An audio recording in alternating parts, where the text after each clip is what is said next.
by Candid Dusting Powder. Candid dusting powder redness, irritation, sweat rash और fungal infection जैसे 4 skin problems का एक expert solution. अब रहो अनस्टॉपेबल कैंडिड डस्टिंग पाउडर के साथ। दुनिया का सबसे बड़ा लोकतांत्रिक चुनाव भारत में पूरा हो चुका है। इसमें लगभग 65 करोड़ मतदाताओं ने वोटिंग की। लेकिन आपको पता है, इसी समय दुनिया का दूसरा सबसे बड़ा लोकतांत्रिक चुनाव भी हो रहा है। कहाँ? यूरोप में। यूरोपियन पार्लियामेंट के लिए ये 6 जून से शुरू होकर 9 जून तक चलेगा। इसमें 27 देशों के लगभग 35 करोड़ वोटर्स हिस्सा लेने वाले हैं। मगर जिस संसद के लिए इतने देशों के लोग वोट डालते हैं, वो आखिर करती क्या है? यूरोपियन पार्लियामेंट का चुनाव होता कैसे है और इस चुनाव पर भारत की नजर क्यों रहेगी, सब विस्तार से बताएंगे। नमस्ते, मेरा नाम सोनल है और आप देखना शुरू कर चुके हैं ललन टॉप का अंतर्राष्ट्रीय प्रसंगों से जुड़ा रोजाना का कार्यक्रम दुनियादारी, जहां बात यूरोपियन पार्लियामेंट के चुनाव की। पहले बेसिक क्लियर कर लेते हैं। आपने यूरोपियन यूनियन ईयू का नाम कई बार सुना होगा। ये यूरोप के 27 देशों का संगठन है। इन देशों की सरकार आपस में मिलकर काम करती है। ये एक राजनीतिक और आर्थिक मंच है। ईयू के नियम कई या सभी सदस्यों पर लागू होते हैं, मगर ईयू अकेले दम पर सारा काम नहीं कर सकता। इसलिए उसने अलग अलग संस्थाओं के बीच काम और शक्तियों का बंटवारा किया है। 3 संस्थाएं सबसे अहम है। Number 1, European council. ये ईयू के सदस्य देशों के शीर्ष नेताओं का समूह है। इसके मेंबर सभी 27 देशों के प्रधानमंत्री या राष्ट्रपति होते हैं। ये मिलकर काउंसिल का अध्यक्ष चुनते हैं। अध्यक्ष का कार्यकाल 2.5 बरस का होता है। अभी ये कुर्सी बेल्जियम के पूर्व प्रधानमंत्री चार्ल्स मिशेल के पास है। Number 2, European commission. ये ईयू की कार्यपालिका है। ये ईयू के रोजमर्रा के कामों को निपटाता है। मसलन बिल ड्राफ्ट करना, बजट मैनेज करना, डिसीजंस को लागू कराना, समय समय पर दिशा निर्देश जारी करना, इंटरनेशनल समिट्स, द्विपक्षीय बैठकों में ईयू का प्रतिनिधित्व करना। यूरोपियन कमीशन के सदस्यों को यूरोपियन काउंसिल चुनती है। मुहर यूरोपियन पार्लियामेंट से लगती है। अभी Ursula von der Leyen European Commission की प्रेसिडेंट है। अब तीसरी संस्था की तरफ चलते हैं। इसका नाम है यूरोपियन पार्लियामेंट। ये ईयू की इकलौती इकाई है जिसके सदस्य डायरेक्ट वोट से चुने जाते हैं। ये ईयू की विधायी संस्था है। ये खुद से कोई बिल सदन के पटल पर नहीं रख सकती। बिल पेश करने का काम यूरोपियन कमीशन का है, मगर कोई भी बिल पार्लियामेंट की मंजूरी के बिना पास नहीं हो सकता। यूरोपियन पार्लियामेंट से बिल पास होने के बाद एक और संस्था का अप्रूवल जरूरी होता है। इसको काउंसिल ऑफ मिनिस्टर्स कहते हैं। इसमें संबंधित फील्ड से जुड़े मंत्रियों की भागीदारी होती है। उदाहरण के लिए, अगर बिल फॉरेन पॉलिसी से जुड़ा है तो ईयू के सभी सदस्य देशों के विदेश मंत्री बैठेंगे। अगर कृषि का मसला है तो कृषि मंत्री। अगर किसी और की मंजूरी की जरूरत है, फिर यूरोपियन पार्लियामेंट की क्या जरूरत है? ईयू के साथ होने वाला कोई भी अंतर्राष्ट्रीय समझौता संसद की हामी के बिना लागू नहीं हो सकता। यूरोपियन कमीशन के सदस्यों को पार्लियामेंट ही अप्रूव करती है। ईयू के बजट पर भी संसद में बहस होती है और अप्रूवल के बाद ही बजट आगे बढ़ता है। यानी यूरोपियन पार्लियामेंट में जो कुछ होता है उसका सीधा असर यूरोप के 45 करोड़ नागरिकों पर पड़ता है। साथ ही साथ ईयू और दूसरे देशों के बीच संबंध भी प्रभावित होते हैं। इसलिए उसकी दशा और दिशा पर सबकी नजर आती है और ये तय होती है चुनाव में जीतकर आने वाले सांसदों से। कैसे होता है चुनाव? यूरोपियन पार्लियामेंट में कुल 705 सदस्य हैं। 2024 के चुनाव के बाद ये संख्या 720 तक पहुंच जाएगी। इनका बंटवारा सदस्य देशों की जनसंख्या के अनुपात में होता है। किस देश के कितने सांसद मिलते हैं, आइए ये समझते हैं।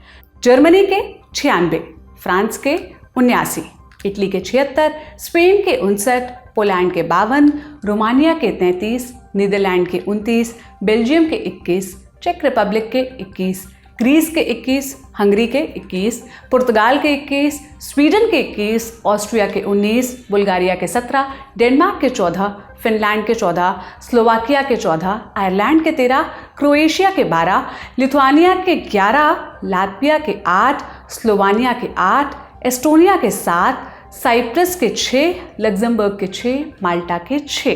कैसे चुने जाते हैं सांसद?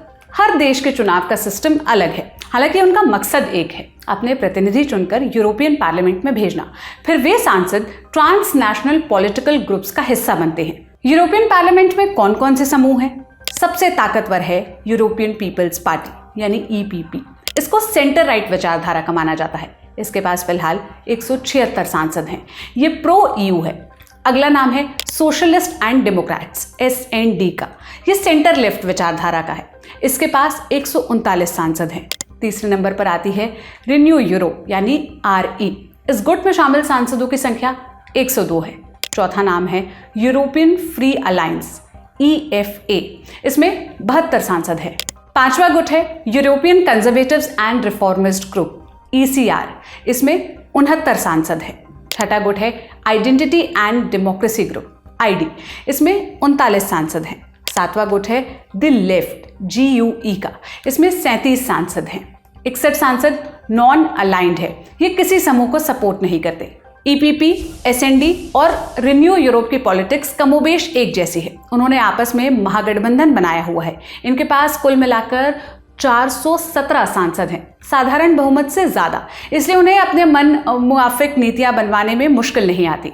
इस बार क्या अलग है, पिछले कुछ सालों में यूरोप में दक्षिणपंथी पार्टियों का उभार हुआ है। जैसे इटली में जॉर्जिया मेलोनी की ब्रदर्स ऑफ इटली सत्ता में आई, फ्रांस में मरीन ला पेन की नेशनल फ्रंट का उभार हुआ, नीदरलैंड में हिएट विल्डर्स की पार्टी फॉर फ्रीडम सबसे बड़ी पार्टी बनकर उभरी। ये सभी पार्टियां मुस्लिम और प्रवासियों के खिलाफ की राजनीति करती हैं। अगर यूरोपियन पार्लियामेंट में उनकी ताकत बढ़ी तो उसका असर पूरे महाद्वीप पर पड़ेगा। हमने इस विषय को और विस्तार से समझने के लिए जवाहरलाल नेहरू यूनिवर्सिटी यानी JNU में इंटरनेशनल स्टडीज के अध्यापक डॉक्टर अमिताभ सिंह से बात की। हमने उनसे पूछा यूरोपियन पार्लियामेंट कितना अहम है और इस बार के चुनाव पर पूरी दुनिया की नजर क्यों है। देखिए, यूरोपियन पार्लियामेंट का चुनाव बहुत अहम इस मामले में है कि यूरोपियन पार्लियामेंट हालांकि दिखता वो बड़ा एक नॉन एग्जिस्टेंट सा बॉडी है, लेकिन उसकी अहमियत इससे बढ़ जाती है कि कई सारे जो यूरोप के लेवल के मुद्दे हैं उन 27 राज्यों के लिए जो इसके सदस्य हैं उनके लिए बहुत मायने रखता है। जैसे common immigration policy, common defence policy, हालांकि वो डिफेंस पॉलिसी बहुत मामले में कारगर नहीं साबित होता है या एक यूनिफॉर्मिटी नहीं होती है। Common labour, common health, common कई सारी चीजें ऐसी हैं जो कॉमन यूरोपियन कंसर्न्स की चीजें हैं जो यहाँ डिस्कस की जाती हैं और उन पर विधान बनाया जाता है। और जितने भी विधान बनते हैं वो सब कहीं ना कहीं उन राज्यों पर बाध्य होते हैं जो इसके सदस्य हैं। तो यूरोपियन पार्लियामेंट का महत्व इसलिए बढ़ जाता है और खासकर जो यूरोप वाइड जो कंसर्न्स हैं जैसे एनवायरनमेंट, पर्यावरण, उसको लेकर ये बहुत एक सफल संस्था साबित हुई। कैपिटल पनिशमेंट को बैन करने में, कॉमन ह्यूमन राइट्स रिकॉर्ड्स को इंश्योर करने में, जो न्याय व्यवस्था है यूरोपियन कोर्ट ऑफ जस्टिस को लागू कराने में, इन सब चीजों में इसका महत्व बहुत ज्यादा है।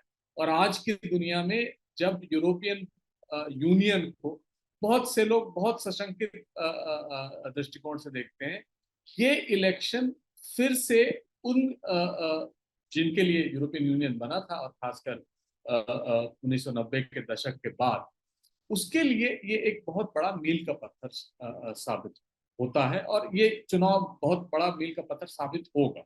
यूरोप में पिछले कुछ वर्षों में दक्षिणपंथी पार्टियों का उभार हुआ है। इटली में जॉर्जिया मेलोनी, फ्रांस में मरीन ला पेन, नीदरलैंड में हिएट विल्डर्स जैसे नेताओं की पार्टियों का वर्चस्व बढ़ा है। इसका असर क्या इस बार के यूरोपियन इलेक्शन पर पड़ सकता है और यूरोपियन पार्लियामेंट में दक्षिणपंथी धड़े के वर्चस्व का क्या मतलब होगा?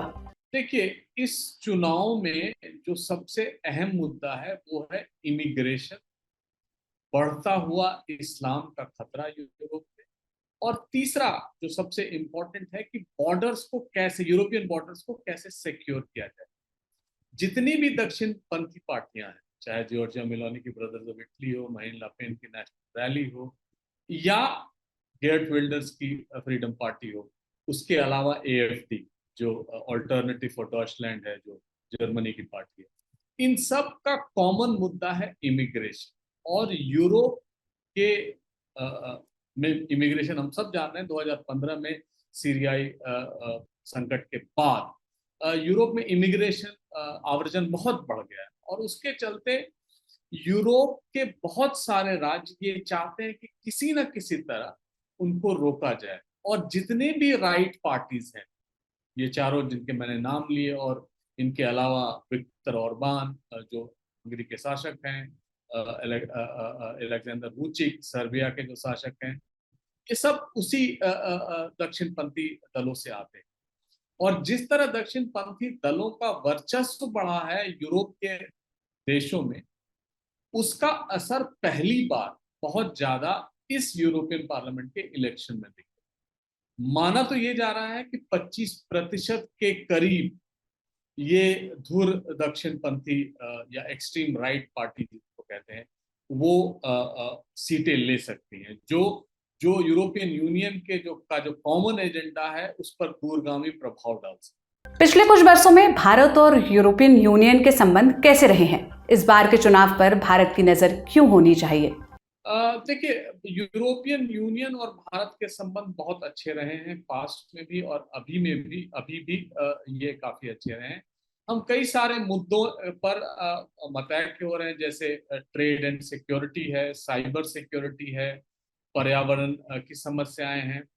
इनको लेकर हम बहुत सजग हैं और भारत और यूरोपियन यूनियन हालांकि अब तक वो common trade and tariff policy नहीं बना पाए हैं और हमें कई सारे राज्यों के साथ इंडिपेंडेंट वो ट्रेड पॉलिसी करना पड़ रहा है। तो इसलिए आने वाली जो यूरोपियन पार्लियामेंट होगी और जो यूरोपियन काउंसिल के नए प्रेसिडेंट होंगे, उनके लिए एक चुनौती होगी कि भारत जैसे बड़े राज्य के साथ उनके संबंध कैसे सुधारे जाएं। और हम सब ये जानते हैं कि भारत और ब्रसेल्स जो यूरोपियन यूनियन का हेडक्वार्टर्स है, वहाँ हमारे संबंध बहुत अच्छे हैं और आने वाले दिन में और अच्छे ही होंगे और कई मामलों में हम उनके साथ खड़े दिखते हैं, कई मुद्दों।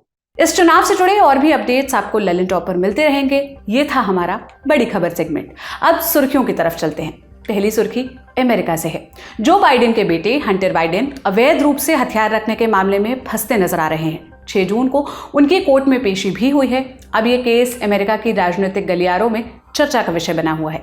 जो बाइडेन की खूब आलोचना की जा रही है। नवंबर में अमेरिका में राष्ट्रपति चुनाव होने हैं। जो बाइडेन फिर चुनाव लड़ रहे हैं। ये केस उन्हें मुश्किल में डाल सकता है। क्या है ये केस? आइए जानते हैं।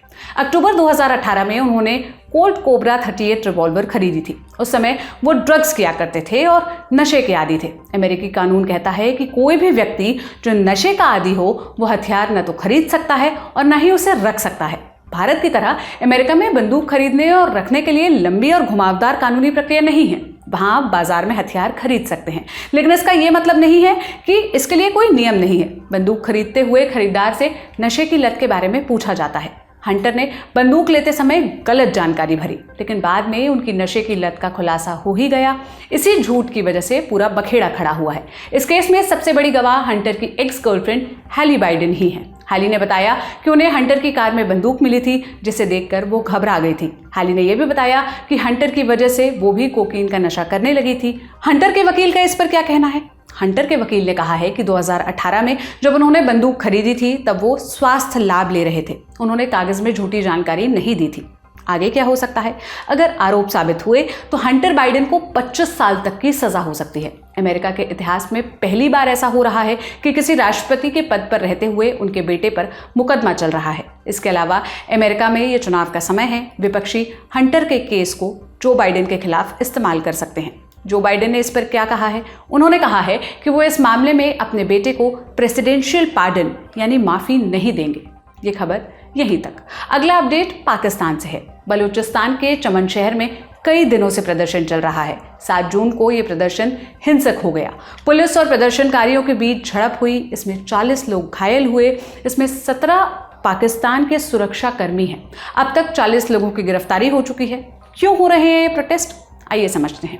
चमन शहर पाकिस्तान और अफगानिस्तान के बॉर्डर पर पड़ता है। यहाँ के स्थानीय लोग रोज कामकाज के सिलसिले में बॉर्डर से क्रॉस होते हैं, लेकिन पाकिस्तान की सरकार ने कानून लाकर इस पर रोक लगा दी।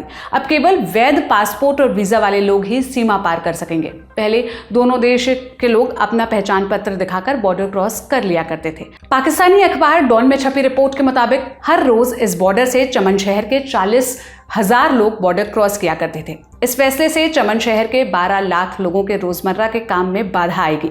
उनका व्यापार प्रभावित होगा। इस फैसले के खिलाफ पाकिस्तान के चमन में कई महीनों से प्रोटेस्ट चल रहे थे। कुछ दिन पहले ही पुलिस ने इन प्रोटेस्ट को लीड कर रहे लोगों को गिरफ्तार किया था। इस गिरफ्तारी से प्रदर्शनकारी और भड़क गए। इसी वजह से पुलिस के साथ उनकी भिड़ंत हो गई। आज की दुनियादारी को यहीं पर समाप्त करते हैं। अब अगले हफ्ते फिर मुलाकात होगी। इसी उम्मीद के साथ विदा लेती हूँ। शुक्रिया। शुभ रात्रि।